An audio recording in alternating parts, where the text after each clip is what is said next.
作为美国最锋利的刀刃，美国中央情报局 CIA 如今却卷入到了一场内斗之中。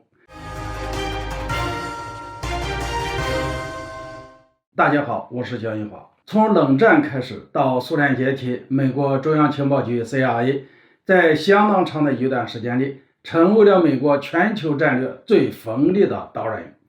暗杀、破坏和颜色革命，绝大部分时间里就是 CIA 的代名词。而在最近，伴随着美国内斗的升级， CIA 却卷入了一场60年前的旧案。美国《纽约时报》在日前的一份报道中提到，被暗杀的美国前总统肯尼迪的侄子，目前民主党的总统竞选人小罗伯特·肯尼迪，在接受采访时爆料，1963年美国总统遇刺一事是由美国中央情报局一手策划。这言论一出，让美国的舆论直接炸了锅。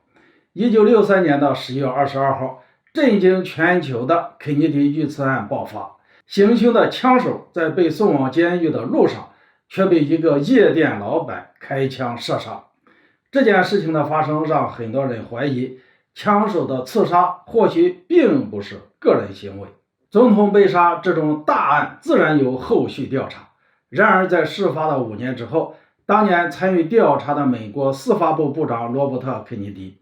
并未对外公开调查结果，反而是准备竞选总统。然而在竞选中取得了巨大优势的背景下，罗伯特·肯尼迪在厨房遭到了一个移民的枪杀。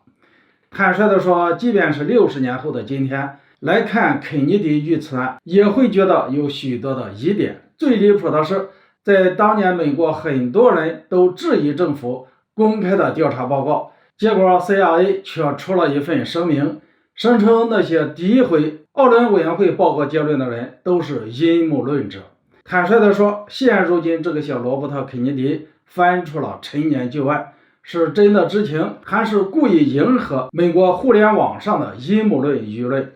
大多数人还是偏向于后者的。因为一方面来说，如果现在这个事情是真的，那么当年 CIA 连总统都敢射杀，那么杀一个小罗伯特·肯尼迪又有什么关系呢？如果真的掌握了确凿证据，大概率反而是不敢声张的。尤其是如果要真的深究，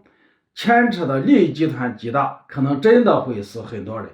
民主党未必乐意看到这个局面。另外，目前来说，美国2大情报局，一个 FBI， 一个 CIA， 其实已经被卷入到了内斗之中。在特朗普被抄家之后， FBI 受到共和党的全力围剿， CIA 在这件事情上始终处于摇摆状态。